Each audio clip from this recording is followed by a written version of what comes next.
The chandelier above the mahogany table hummed with a low electric vibration that seemed to drill into my skull. It was Christmas Day, but the air in my father's dining room felt like a pressurized chamber. "Stop begging for money," my dad said at the Christmas dinner, lying calmly in front of the entire family. My sister smirked. "It's so pathetic." Everyone agreed. I didn't defend myself. I just left and called my bank manager. "Freeze the account. Final 21. That's when his lies started blowing up. Before the call, I sat there tracing the rim of my crystal glass. The scent of roasted rosemary and expensive Pinot Noir filled the room. I had personally paid for every item on that table via a service my father pretended not to notice. He looked every bit the patriarch in his velvet jacket, leaning back with a grace he hadn't earned. He didn't look at me when he spoke. He just stared at his wine, arrogantly swirling the vintage that I had bought him. The silence that followed his accusation was deafening. My fork clattered against the fine china, the only sound in the room. My mother wouldn't meet my eyes, focusing intently on her potatoes. My brother Marcus looked away, hiding a smirk behind his linen napkin. But it was my sister Bianca who really twisted the knife. She leaned forward, her diamond earrings catching the chandelier light. I had given her those diamonds for her birthday. She didn't care. She just wanted to see me bleed for her fiancé. "We've all worked so hard," Bianca whispered, though the room was quiet enough for everyone to hear. "Seeing you scraping at Dad's heels is embarrassing." Everyone nodded. My father cleared his throat, his voice calm, level, and utterly sociopathic. "We've decided no more. Not a cent. You need to learn the value of $1, Scott. Even if you learn it in the gutter." He smiled like he was doing me a favor. It was the most expensive smile I had ever seen. I didn't scream. I didn't cry. I didn't even defend myself against the absurdity. I just felt a strange cold clarity wash over me, like a fever finally breaking. For 5 years, I had played the struggling artist, while secretly building a venture capital empire under a corporate veil they couldn't pierce. For 5 years, I had quietly funneled 6 figures a month into the family trust they lived off. They thought it was grandfather's money. It was mine. And tonight, the bank was closing. I stood up slowly. "I understand," I said, my voice a whisper devoid of emotion. "You are right. It's time to stop." I walked out of the room. Behind me, I heard Bianca laugh. Finally, he gets the hint. I walked out into the biting December air and got into my modest sedan. I dialed the number for Zurich. "Identity verification." "Echo 79er, I said, my breath fogging the glass. "Total liquidity freeze on the final 20, one distribution account. Immediate effect." The line crackled. "Understood, sir." I woke to the silence of my city penthouse, a stark contrast to the suffocating noise of the estate. The morning sun sliced through the floor, tip-ceiling glass, illuminating dust motes, dancing over sleek Italian leather. Here, the air didn't smell of old money and deception, it smelled of espresso and cold, hard autonomy. I sat up, checking the time on the digital clock. It was 10 in the morning on Boxing Day. The world was waking up from its holiday stupor. But my family was about to wake up to a nightmare. I walked to the kitchen island, the marble cool under my fingertips. My tablet hummed with a single notification from Zurich. The liquidity freeze was active.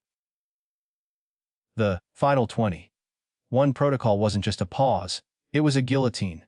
It severed every credit line, every recurring payment, and every automated transfer linked to the Vance estate. I poured a cup of black coffee, the steam rising like a signal fire. I wasn't just cutting them off.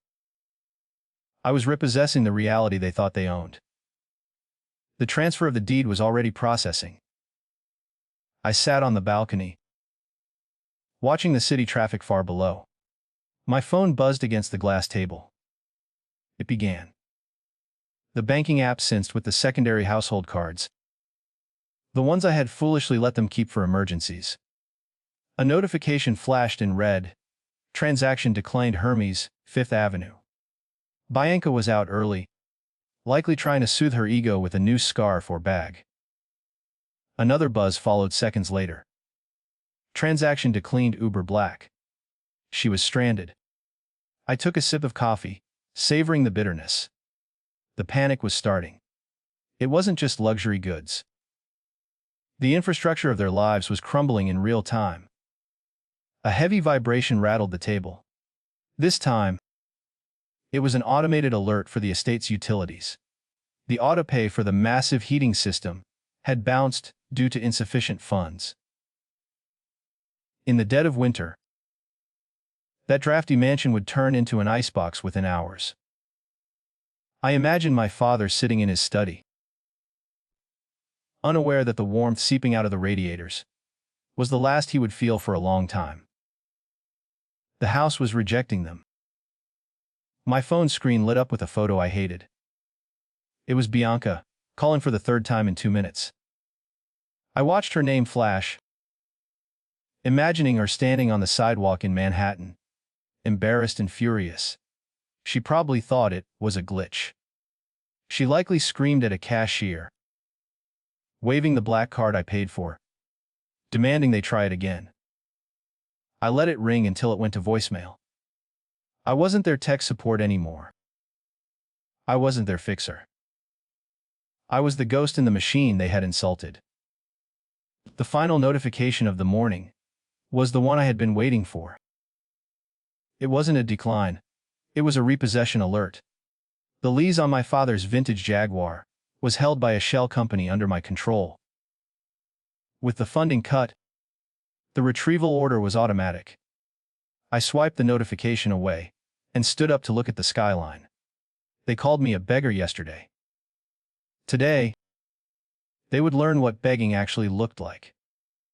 The phone started ringing again. This time, it was my father. I smiled and turned it off. The phone on the marble island buzzed again, vibrating against a coaster I had stolen from a dive bar years ago. It was Bianca. She wasn't used to being ignored, and her persistence was more annoying than impressive. I picked up the device, swiping the green icon, but didn't say a word. I just set it down on the counter and waited. The background noise on her end was chaotic. Traffic horns and the distinctive, hushed murmur of an upscale boutique. She was panic, breathing into the receiver.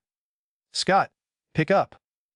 This is insane," she hissed, her voice sharp enough to cut glass. "My card just got declined at Hermes. The platinum one. Do you have any idea how embarrassing that is? The manager is looking at me like I am a shoplifter." She didn't ask if I was okay. She didn't ask why I left dinner. She just assumed I had failed at the one job they deigned to give me. "I need you to call the bank. Now. Fix this glitch immediately." I took a slow sip of my coffee, letting the silence stretch until it became uncomfortable. "I can't do that, Bianca," I said, my voice steady and unbothered. "Dad made it very clear last night. I need to stop begging. I need to stop being involved in family finances." I walked to the window, watching a helicopter cut through the gray sky. The accounts have frozen because I closed them. There is no glitch. You are just spending money that doesn't exist anymore. A short, incredulous laugh barked through the speaker. "Stop being dramatic, Scott. It's not cute. You didn't close anything because you don't own anything. Dad lets you manage the paperwork to make you feel useful." Her tone shifted from panic to that familiar, condescending lecture she used on waiters. "I don't have time for your little pity party. I have a luncheon in an hour. Call your little contact at the bank. apologize for the error, and unlock the cards. I am sending you the receipt. There is no contact, Bianca, I said, leaning against the counter. And there is no trust fund. I paid for the cards. I paid for the lunch. I even paid for the Uber that took you there. I heard a car honk loudly on her end, making her yelp. Since Dad cut me off, he effectively cut you off. You wanted me out of the family legacy. Congratulations. You are free. You can pay for your own scarf. I hear they accept cash. The line went silent for a heartbeat, then exploded. You are such a petty, jealous little worm, she screamed. People on the street were definitely staring at her now. I am calling Dad. Right now. He is going to destroy you for this. You'll be on the street by tonight. I smiled, finally feeling the weight lift off my chest. Go ahead, I said, reaching to end the call. Tell him. He's the one who taught me the value of $1. The afternoon sun dipped low, casting long, bruised shadows across my apartment floor. I had spent the last hour watching the stock market, ignoring the escalating frantic energy radiating from my phone. Finally, the screen lit up with the one name that actually mattered: Arthur Vance. I didn't answer on the first ring. I let it trill, a shrill, demanding sound that used to make my stomach turn. Now, it just sounded like a dying alarm. I picked up on the 10th ring, putting the device on speaker. Scott. My father's voice wasn't the smooth baritone of the dinner party. It was ragged, breathless, and pitched high with genuine panic. There has been a catastrophic mistake at the bank. The mortgage payment for the estate bounced this morning. The staff's payroll transfer was blocked. I could hear him pacing, his heavy footsteps echoing on the hardwood floors I paid to refinish last year. Mrs. Higgins is threatening to leave. The gardener is shouting in the driveway. You need to fix this disaster immediately. I leaned back in my leather chair, staring at the ceiling. Why would I do that, Dad? I asked, my voice terrifyingly calm. You made your position very clear last night. You told me to stop begging. You said I needed to learn the value of $1. I took a sip of water. I took your advice to heart. I am no longer involved with your finances. You wanted independence from my handouts. Now you have it. You should be happy. Don't be a child. Scott, he screamed, the audio distorting with the volume. This isn't about your allowance. This is family money. This is our legacy. The bank has flagged the trust account for fraud or some clerical error. I need you to call your contacts and clear the hold before the creditors get wind of this. He still didn't get it. He truly believed the magic money faucet was a birthright. He couldn't conceive of a world where he wasn't naturally rich. There is no trust, Dad, I said, dropping my voice an octave. The silence on the other end was heavy.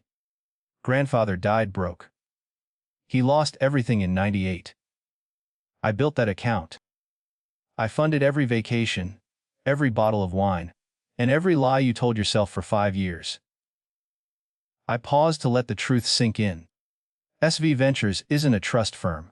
It stands for Scott Vance. It is my company. I was the one signing the checks you thought appeared by magic. I heard a sharp intake of breath, followed by a low, trembling rage. You are lying, he whispered, the panic shifting into something darker. You are a failure. You've always been a failure. You stole that money. You embezzle from the family accounts to play businessman. The delusion was strong, a fortress built to protect his ego. I am calling the police, Scott. I'll have you arrested for theft. You won't see a dime of the inheritance. I will scrub your name from this family forever. Check the ownership of the house, Dad, I said, cutting him off. Check the deed for the estate. It's held by SV Ventures. It has been for 3 years. I moved my finger over the red end call button, savoring the moment. There is no inheritance to cut me out of. There is only my goodwill, and you spent the last of it at dinner. I hung up before he could respond. The line went dead, but I knew the real noise was just beginning. The week between Christmas and New Year's is usually a blur of champagne and gluttony. But for the Vance estate, it was a slow-motion car crash. I watched it all from my home office, where 3-definition monitors streamed the feeds from the security cameras I had installed for their protection years ago.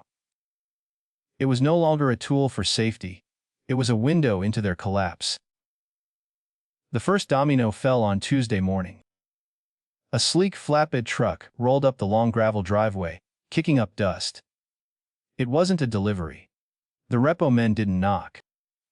They had the codes, because the leasing company was a subsidiary of my firm. I zoomed in as a man in a gray jumpsuit, hooked chains to Bianca's convertible. The front door flew open, and my sister stormed out, wearing expensive silk pajamas. I couldn't hear the audio, but her body language screamed. She pointed a manicured finger at his chest, threatening a lawsuit that would never materialize. The man just shrugged, cranked the winch, and dragged her identity away. By Thursday, the rot spread to the staff quarters. Mrs. Higgins, the housekeeper, who had endured my father's temper for a decade, reached her breaking point when the payroll transfer failed again. I watched the kitchen feed as she untied her apron, folded it neatly on the granite island, and walked out the back door with her tote bag. She didn't look back. The gardener followed suit an hour later, leaving a pile of dead leaves on the porch. The house was now a hollow shell, devoid of the labor that made their arrogance possible. The real turning point came on New Year's Eve, not with a firework, but with a shudder. The estate's massive heating system required a monthly autopay that was now empty. Around 10 in the evening, the hallway sensors indicated a rapid temperature drop. I watched my father in the living room, wrapped in a blanket, staring at the thermostat with confused rage. He banged on the plastic casing, as if force could fix a liquidity crisis. The house was becoming a tomb, and the cold was the only guest not leaving. The social isolation hit harder than the cold. Usually, the Vance New Year's party was the event of the season, a catered affair for 50 of the county's elite. But word travels fast when credit cards bounce. I watched through the doorbell camera as a florist van pulled up, not to deliver arrangements, but to reclaim rented vases. My mother stood in the doorway, pale and drawn, trying to maintain dignity, while a teenager in a hoodie repossessed the flowers intended for a party that was clearly canceled. On the second day of the new year, Bianca made her move.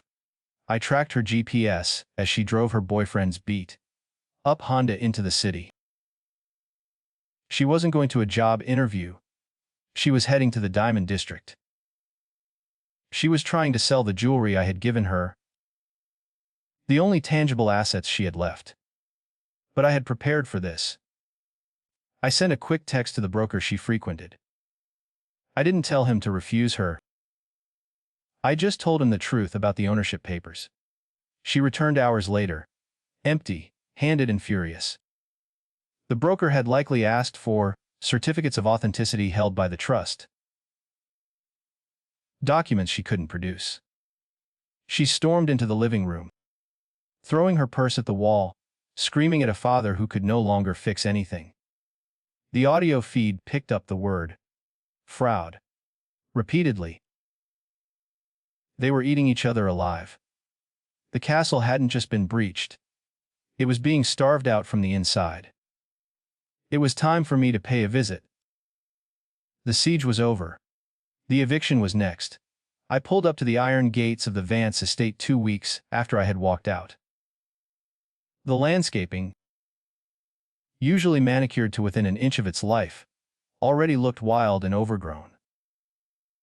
Dead leaves swirled against the brickwork, ignored by a gardening crew that hadn't been paid since I froze the accounts.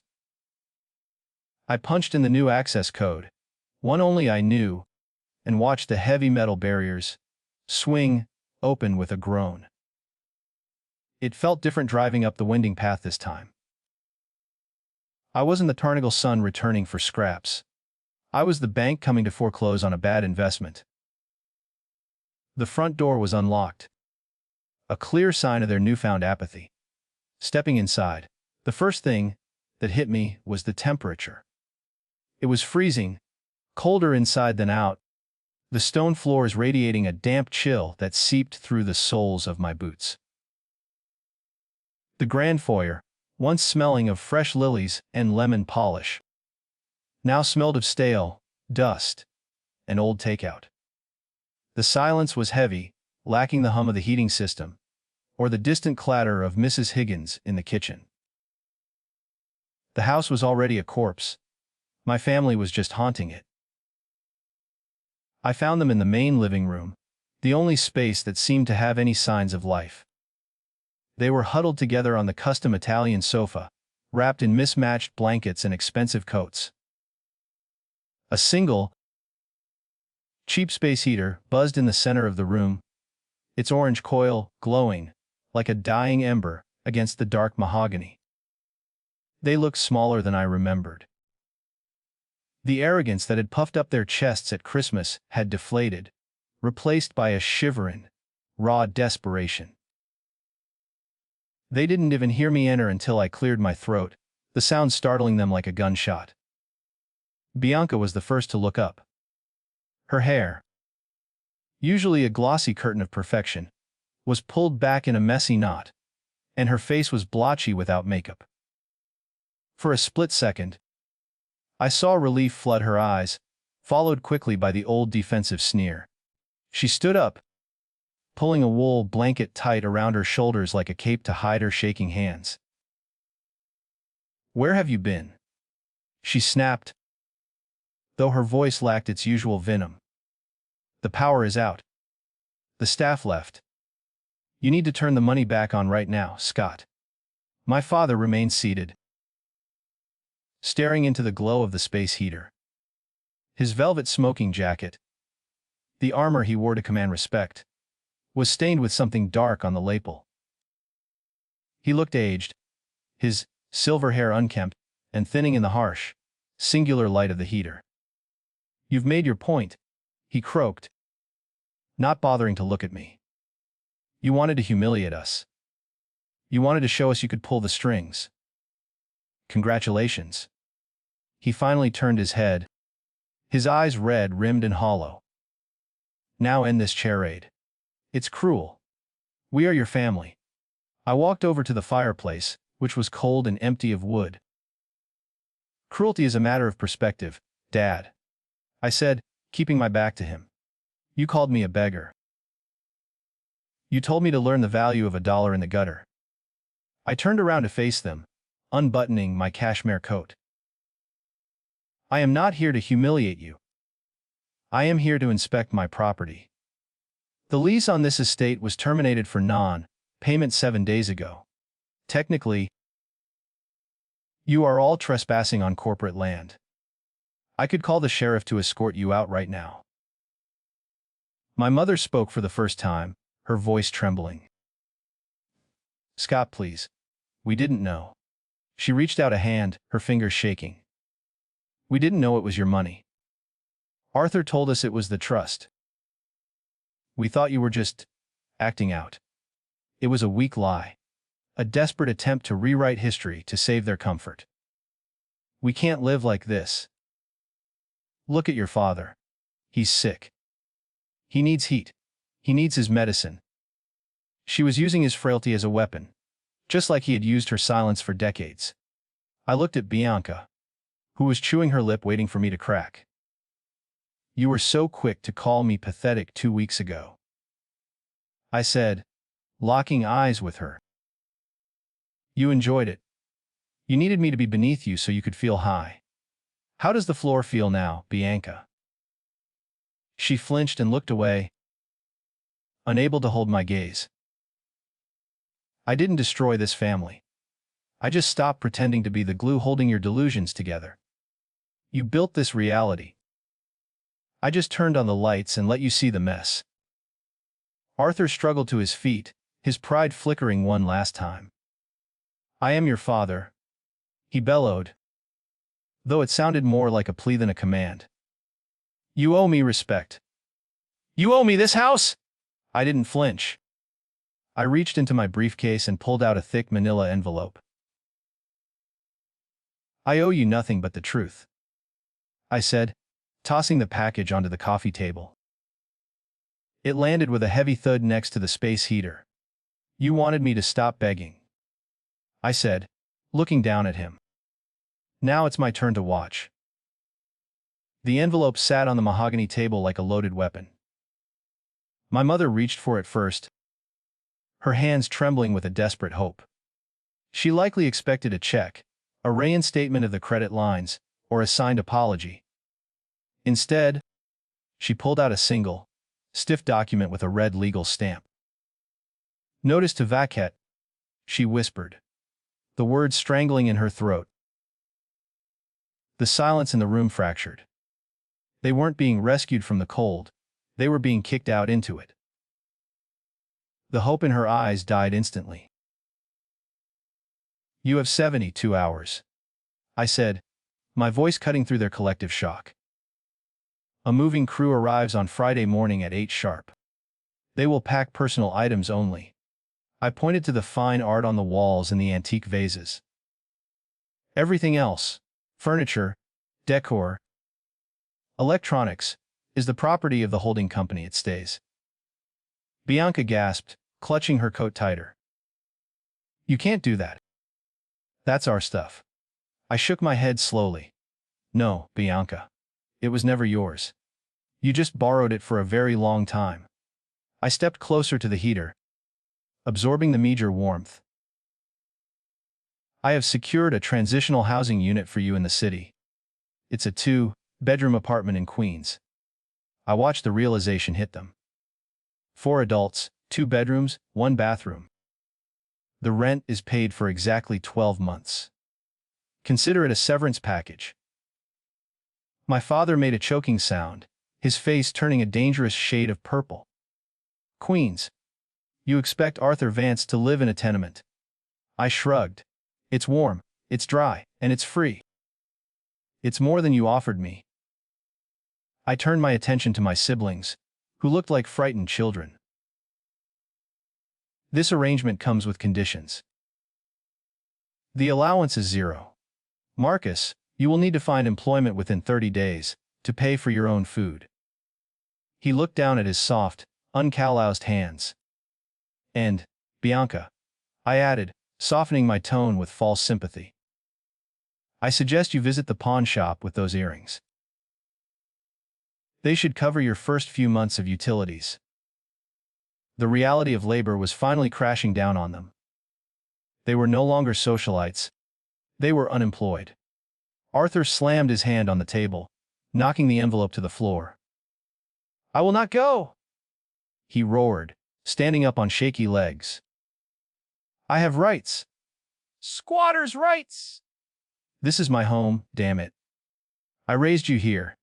He looked around the room as if the walls themselves would defend him.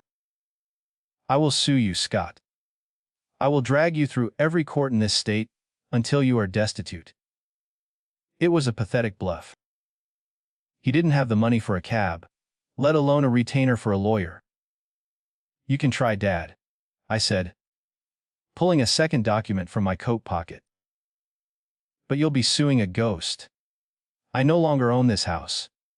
I unfolded the paper and held it up for him to see. It was a bill of sale, signed and notarized 3 days ago. I accepted an offer from a developer on Monday. The closing is expedited. His eyes scanned the document, widening in horror. You sold it, he whispered. You sold the family estate without asking me. The betrayal was absolute. I didn't just sell it. I clarified, enjoying the precision of the moment. I sold it to a firm that specializes in land reclamation. They aren't gonna live here, Dad. I looked at the crown molding he was so proud of. They are going to bulldoze it. By next month, this house will be a pile of rubble. The color drained from his face completely. His legacy wasn't just being taken. It was being erased. There would be no monument to his ego left standing. I put the paper away and checked my watch. You should start packing. The movers chart by the hour for delays, and that will come out of your deposit. I looked at my father, who had slumped back into the sofa, defeated. As for income, Dad, I hear Social Security is reliable. It's what people who understand the value of a dollar survive on. I threw his own philosophy back in his face one last time. He didn't respond. He just stared at the floor, a king without a kingdom. Bianca made one last desperate attempt. She grabbed my arm as I turned to leave. Scott, please. Just give us a loan. We can't live in Queens. We'll pay you back. Her nails dug into my coat, sharp and frantic. We're your family. Doesn't that mean anything? I gently pried her fingers off my sleeve. It meant everything for 5 years. I said softly.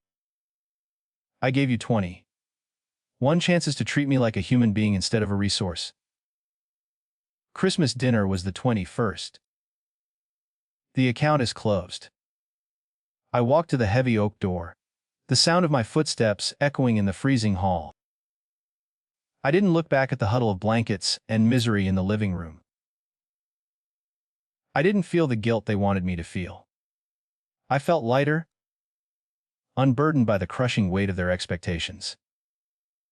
I opened the door to the gray afternoon sky. Good luck, I said to the empty hallway. You are going to need it. I stepped out and closed the door, sealing their fate behind me. The heavy click of the latch behind me echoed like a final gunshot across the estate grounds. I stood on the porch for a moment, breathing in the biting January air. It was sharp and clean, scoring the stale scent of desperation and old perfume from my lungs. Inside that house, they were likely screaming or weeping, but the thick oak door swallowed the sound completely. I buttoned my coat and walked down the stone steps. The gravel crunched under my boots, a rhythmic, grounding noise. I wasn't running away. I was finally walking forward. My sedan sat waiting at the end of the circular driveway, a modest gray island in a sea of neglect. I slid into the driver's seat and shut the world out. The silence inside was immediate and profound. It wasn't the lonely silence of my childhood bedroom. It was the peaceful silence of a cockpit. I started the engine, and the dashboard glowed with a steady, reassuring warmth. I checked the rearview mirror one last time. The house looked like a mausoleum against the gray sky, a monument to a life that no longer existed. I shifted into drive and eased the car down the winding path. The bare branches of the elms clawed at the sky, skeletal witnesses to my departure. As I reached the main gate, I hit the remote to close it behind me. The iron bars swung shut with a metallic clang that I felt deep in my chest. It was done. The physical barrier was sealed. I watched the estate disappear in the mirror, shrinking until it was just a smudge on the horizon. The road ahead was empty and wide. The drive back to the city was smooth, stretching out like a gray ribbon of possibility. For years, their insults had been a cage, trapping me in a cycle of trying to prove my worth. They called me a beggar because I didn't flash cash. Yet they were the ones subsisting on my charity. The irony tasted bitter, but it was medicinal. I hadn't just cut them off financially. I had cut off the need for their approval. That currency had no value anymore. I was bankrupting the emotional debt. My phone buzzed on the passenger seat. It was a text from Marcus, likely a last-ditch plea or a threat. I didn't read it. I pulled over to the shoulder and picked up the device. One by one, I selected their contacts: Dad, Mom, Bianca, Marcus. My thumb hovered over the delete button for a fraction of a second, a ghost of hesitation. Then I pressed it. The names vanished. No more notifications. No more noise. I was just Scott Vance, an unrelated entity. I merged back into traffic. As I accelerated onto the highway, a large flatbed truck rumbled past me in the opposite direction.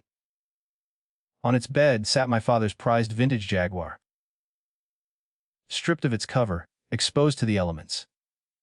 The driver looked bored, sipping a soda, as he hauled the last remnant of their ego away. I didn't feel a spike of joy or a pang of guilt. I just felt the engine of my own car humming beneath me. I was the only one who had ever been rich, because I was the only one who could walk away.